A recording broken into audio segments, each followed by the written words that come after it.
Resolution on H-Res 109, recognizing the duty of the federal government to create a Green New Deal. Whereas the October 2018 report entitled Special Report on Global Warming of 1.5 degrees Celsius by the Intergovernmental Panel on Climate Change and the November 2018 Fourth National Climate Assessment Report found that 1, human activity is the dominant cause of observed climate change over the past century. 2, a changing climate is causing sea levels to rise, and an increase in wildfires, severe storms, droughts, and other extreme weather events that threaten human life, healthy communities, and critical infrastructure. 3, global warming at or above 2 degrees Celsius beyond pre-industrialized levels will cause a mass migration from the regions most affected by climate change. B, more than $500 billion in lost annual economic output in the United States by the year 2100. C, wildfires that by 2050 will annually burn at least twice as much forest area in the western United States than was typically burned by wildfires in the years preceding 2019. D, a loss of more than 99% of all coral reefs on Earth. E, more than 350 million more people to be exposed globally to deadly heat stress by 2050. And F, a risk of damage to $1 trillion of public infrastructure and coastal real estate in the United States. And 4, global temperatures must be kept below 1.5 degrees Celsius above pre-industrialized levels to avoid the most severe impacts of a changing climate, which will require A, global reductions in greenhouse gas emissions from human sources of 40 to 60% from 2010 levels by 2030, and B, net zero global emissions by 2050. Whereas because the United States has historically been responsible for a disproportionate amount of greenhouse gas emissions, having emitted 20% of global greenhouse gas emissions through 2014, and has a high technological capacity, the United States must take a leading role in reducing emissions through economic transformation. Whereas the United States is currently experiencing several related crises, with 1, life expectancy declining while basic needs, such as clean air, clean water, healthy food, and adequate health care, housing, transportation, and education, are inaccessible to a significant portion of the U.S. population. 2, a 4-decade trend of wage stagnation, deindustrialization, and anti-labor policies that has led to A, hourly wages overall stagnating since the 1970s despite increased worker productivity. B, the 3rd worst level of socioeconomic mobility in the developed world before the Great Recession, and C, the erosion of earning and bargaining power of workers in the United States, and D, inadequate resources for public sector workers to confront the challenges of climate change at local, state, and federal levels, and 3, the greatest income inequality since the 1920s, with A, the top 1% of earners accruing 91% of gains in the first few years of economic recovery after the Great Recession. B, a large racial wealth divide amounting to a difference of 20 times more wealth between the average white family and the average black family. And C, a gender earnings gap that results in women earning approximately 80% as much as men at the median. Whereas climate change, pollution, and environmental destruction have exacerbated systemic racial, regional, social, environmental, and economic injustices, referred to in this preamble as systematic injustices, by disproportionately affecting indigenous peoples, communities of color, migrant communities, deindustrialized communities, depopulated rural communities, the poor, low-income workers, women, the elderly, the unhoused, people with disabilities, and youth, referred to in this preamble as frontline and vulnerable communities. Whereas climate change constitutes a direct threat to the national security of the United States, one, by impacting economic, environmental, and social stabilities of countries and communities around the world, and two, by acting as a threat multiplier. Whereas the federal government led mobilizations during World War II and the Green New Deal created the New Deal, created the middle class that the United States, the biggest middle class the United States has ever seen, but many members of frontline and vulnerable communities were excluded from many of the economic and societal benefits of those mobilizations. And whereas the House of Representatives recognizes that a new national, social, industrial, and economic mobilization on a scale not seen since World War II and the New Deal era is a historic opportunity. One, to create millions of good, high-wage jobs in the United States. Two, to provide unprecedented levels of prosperity and economic security for all peoples of the United States. And three, to counteract systemic injustices. Now, therefore, be it resolved that it is the sense of the House of Representatives that, one, it is the duty of the federal government to create a Green New Deal. A, to achieve net zero greenhouse gas emissions through a fair and just transition for all communities and workers. B, to create millions of good, high-wage jobs and ensure prosperity and economic security for all people in the United States. C, to invest in the infrastructure and industry of the United States to sustainably meet the challenges of the 21st century. D, to secure for all people of the United States for generations to come. 1, clean water. 2, climate and community resiliency. 3, healthy food.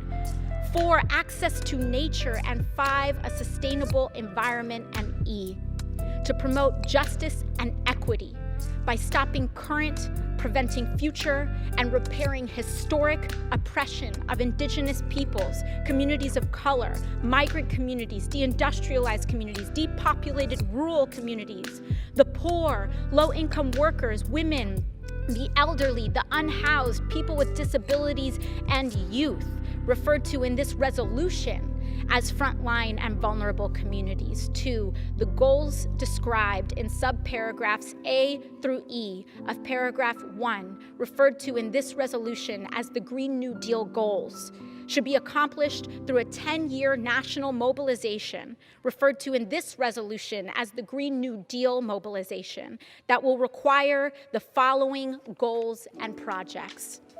A, building resiliency against climate change-related disasters, such as extreme weather, including by leveraging funding and providing investments for community-defined projects and strategies.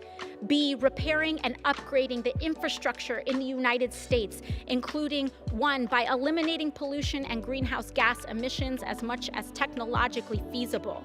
2, by guaranteeing universal access to clean water. 3, by reducing the risks posed by climate impacts. And 4, by ensuring that any infrastructure bill considered by Congress addresses climate change.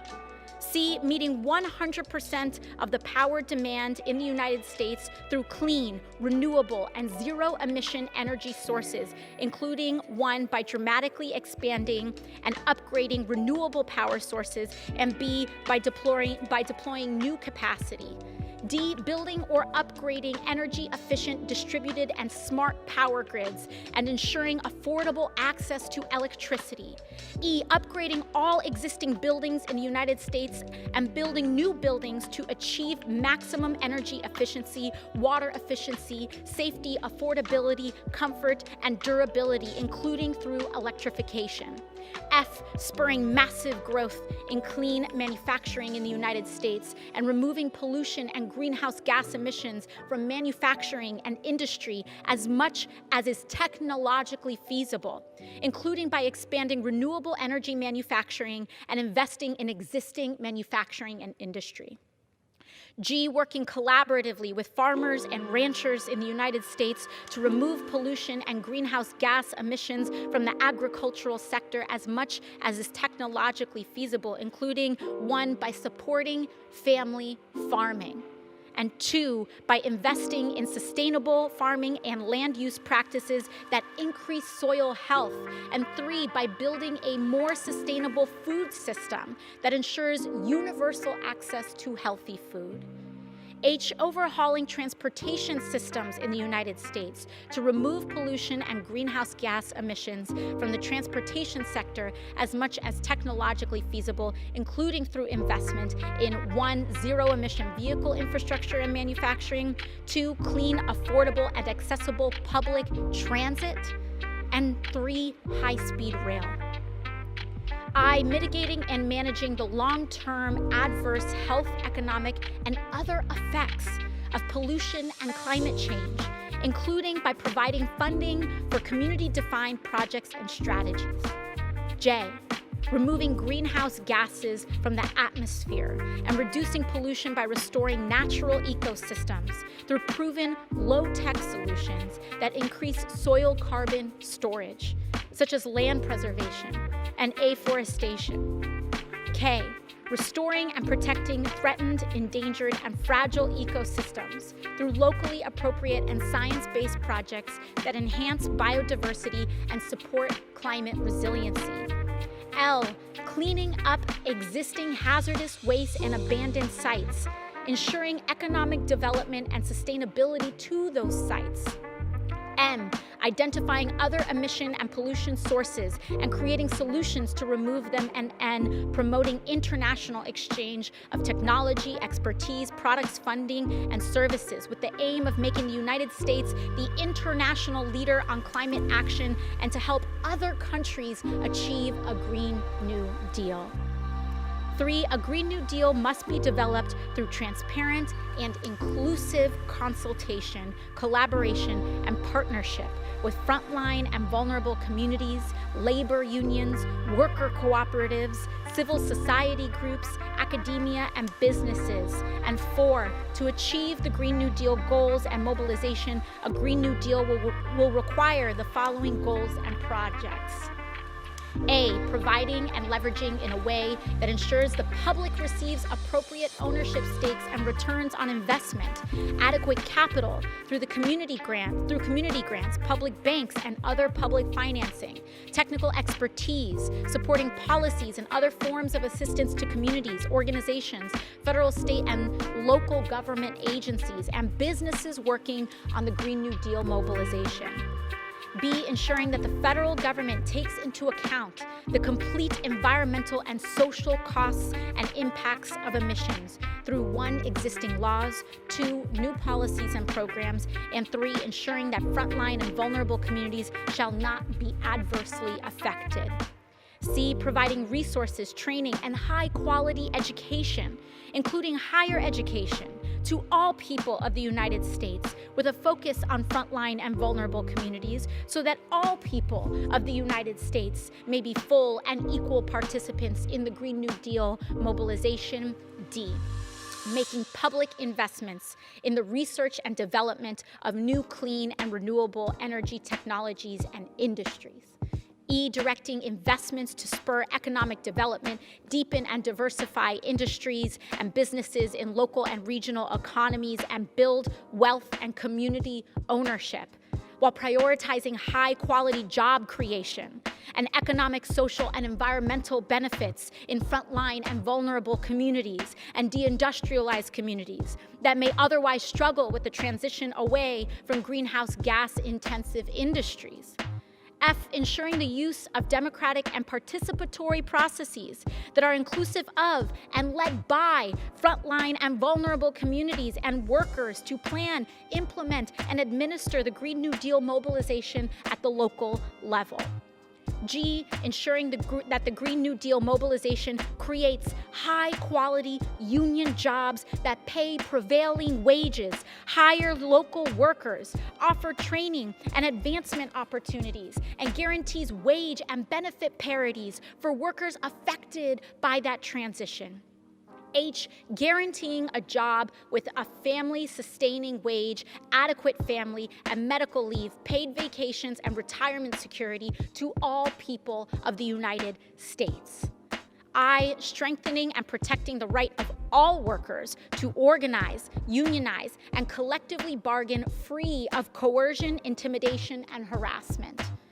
J, strengthening and enforcing labor, workplace health and safety, anti-discrimination, and wage and hour standards across all employers, industries, and sectors.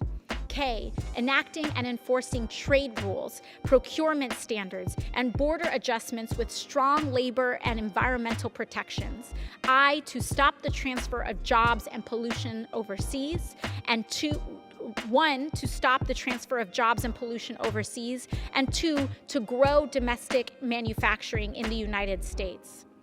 L, ensuring that public lands, waters, and oceans are protected and that eminent domain is not abused. M, obtaining the free, prior, and informed consent of Indigenous peoples for all decisions that affect Indigenous peoples and their traditional territories, honoring all treaties and agreements with Indigenous peoples, and protecting and enforcing the sovereignty and land rights of Indigenous peoples. N, ensuring a commercial environment where every business person is free from unfair competition and domination by domestic or international monopolies. And O, providing all people of the United States with high-quality health care, affordable, safe, and adequate housing, economic security, and clean water, clean air, healthy and affordable food, and access to nature.